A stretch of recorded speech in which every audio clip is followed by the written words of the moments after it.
Hi.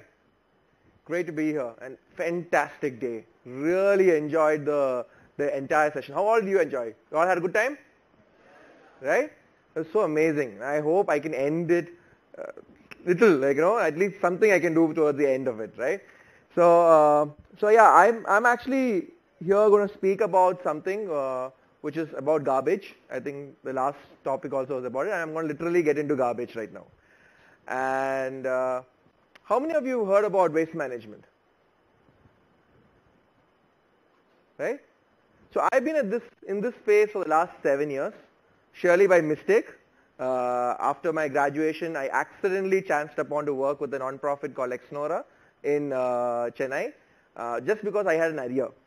So it's not because I could not, I had an idea, so I chanced to work over there. And after a year of working there, it really opened up the space to me. And I was seeing lot of news in the paper every day about garbage being piled there, garbage issues happening here, but it was only problems that kept coming in the papers. There were never solutions that were coming in. And that really got me to start Paperman 7 years back.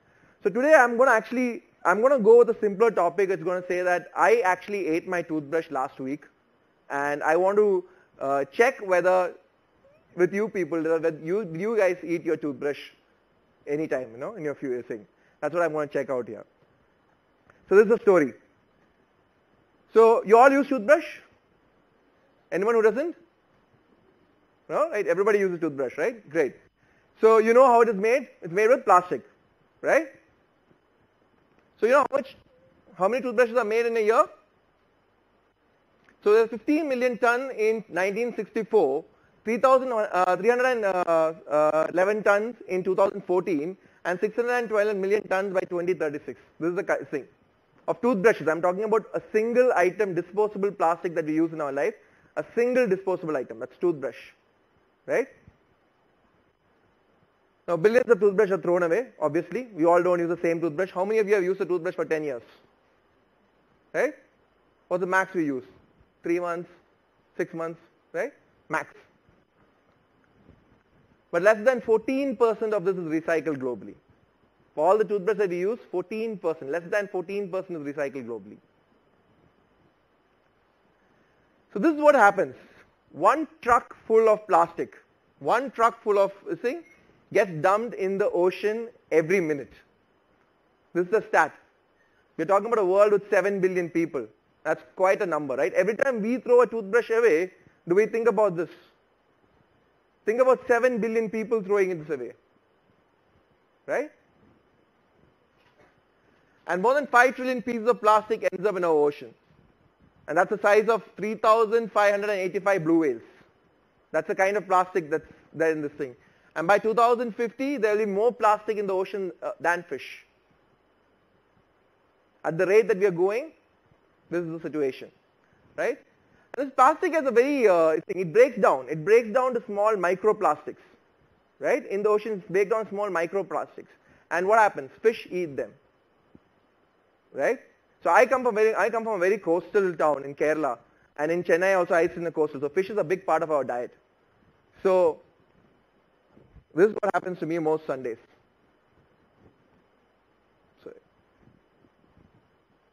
Right? So for the last how many years, and imagine as it goes on, it keeps happening. And in the coastal region, especially in Tamil Nadu and in Kerala, there is not a single family today that does not have one cancer patient in the family. It's quite an alarming thing, right? Most families have at least one person who's victimized to cancer. And this, next time you throw a toothbrush away, imagine how it bites us back, right? So I just want to bring some light to the topic that we want to discuss further. So I'm not going to come up with solutions today. I'm going to actually go deeper into this problem, and I'm going to leave it to you, like I think Sughamitra did in the talk, right? To think about it, because we need more problem solvers in the space, right? I'm going to throw light more on this problem today, right? So let's take it to the larger picture of things. We were thinking only at toothbrush, but now let's take it to the larger picture, right? India dumps away 62 million tons of trash every year, annually, this thing. Look, it's across the cities. If you go indoor, I'm sure that outside there's a landfill where all this trash is being dumped. right? All the plastic bottles that we use today, right? During this session, where it's going to be dumped. We all think about it when we use it, but what happens to it after we throw it away, right? Is there an away? It's a cyclic world. Rack picking and child labor. All this plastic bottles that we throw away today is encouraging rack picking and child labor. So indirectly, we are engaging in the same process today, right? It's going to get dumped in a landfill where their kids are going to come in. They're going to pick up these things from home. They're going to get hurt. They're hospital waste lying in there, right? Second thing is rapid urbanization and growing disposable income. Sorry for that, right? Rapid urbanization and growing disposable income. Right? India is said to have 2 billion people. Population is going to increase to that, right? 2030. How are you going to meet this? World is moving to 10 billion people. India is going to be the most populous country in the world, right? And everybody's disposable income is higher, getting increased, and we all want consumption, right? We all want to have what our neighbor has, right? So we are all buying, and where is it all going to end? Viral diseases to water and air pollution. This is a case. In fact, in Taiwan, last year they reported 16 deaths because of waste dump yards, and it's going to happen in India. Last year we had Mumbai fire burns that happened in the dump sites, right? The air pollution, the water pollution, it's just getting out of proportion, right? And it all starts with us throwing the toothbrush away. It all starts with us throwing the toothbrush away. So how are you going to stop this? I'm going to basically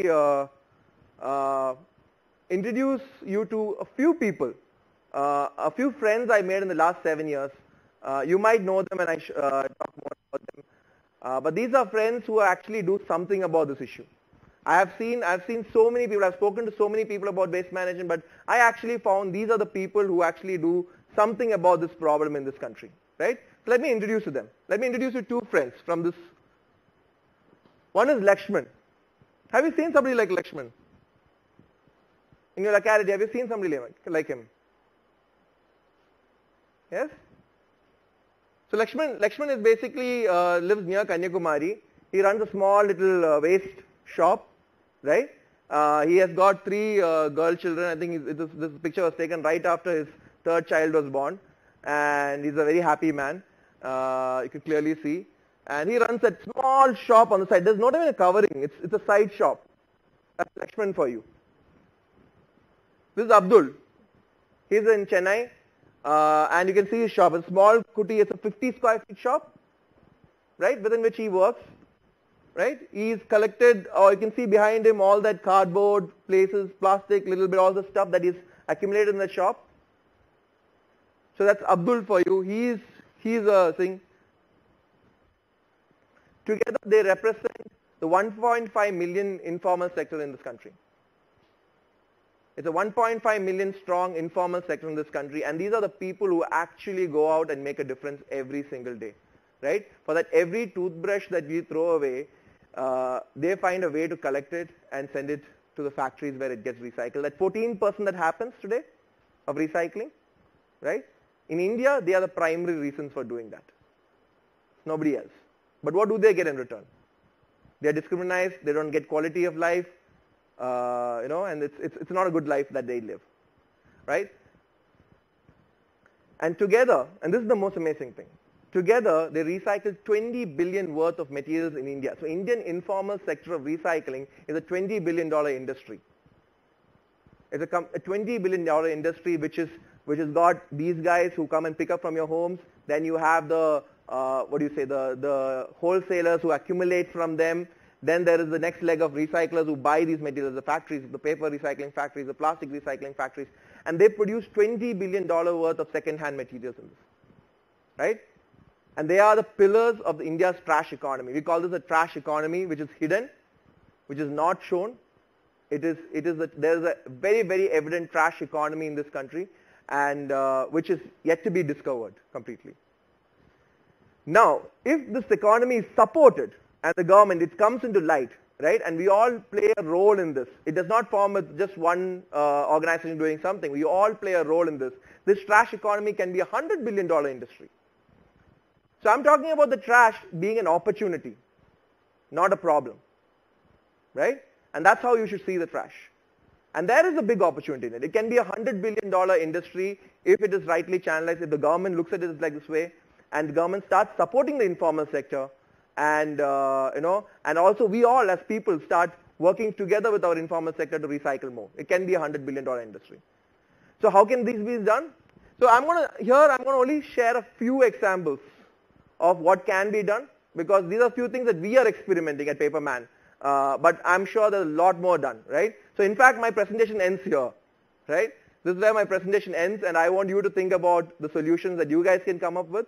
But from here on, I'm going to give you 4 things that we are doing currently, where we are taking a few solutions, so you can have some ideas on thinking about these things.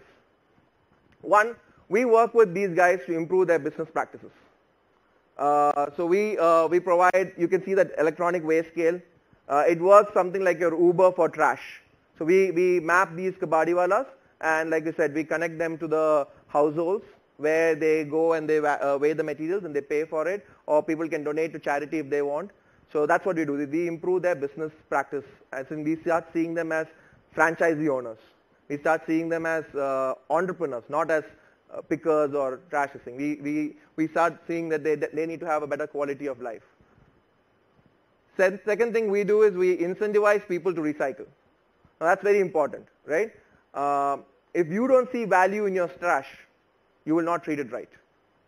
So we created a platform called Trash Funding, where your monthly trash is going to educate a child. Now, do you see more value in that? Right? When you know one child is going to school because of your trash, you see more value in it, right? So it's a platform. So today the platform has raised some 25 lakhs worth of trash. We have around 4,000 users who use it in Chennai to donate their monthly trash to various NGOs. We have 40 NGOs. It's like a Kickstarter for trash. Yeah, it works like a Kickstarter for trash. Third, promote material recovery, right? That is, we engage with companies which are into resource manufacturing, and like say Tamil Nadu Newsprint Limited or a few other companies, where we make sure that material recovery is taken to optimum levels. Now that's critical, because once you collect this through the system, you need to have a market for these materials, right? Now I'll give an example. Tire. We all have car tires, right? So then what? Only 2% of car tires get recycled in India. But you know, when car tires recycled, the after products are 1, carbon black, furnace oil, and then you get steel. This is what the result of recycling tires. So it's a big opportunity in itself. But today what happens is no market connectivity over there, right? So we work with vendors, we work with partners to ensure that there's a better material recovery for these products. So we take one product at a time and build a product stream around it. Fourth thing that we do is we equip the informal sectors to execute EPR. EPR is nothing but extended producer responsibility, right? Now that's like something like a Pepsi, right? A Pepsi produces a bottle, right? Your Coke a Pepsi comes in a bottle, right? Now imagine Pepsi has the responsibility to make sure that bottle goes back and recycled, right?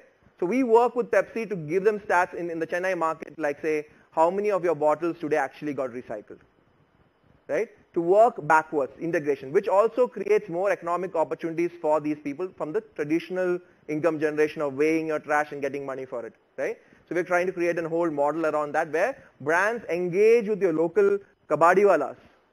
Big brands engage with your local kabadiwalas to actually build an entire circular system of product, which means less goes to waste and more comes into this thing.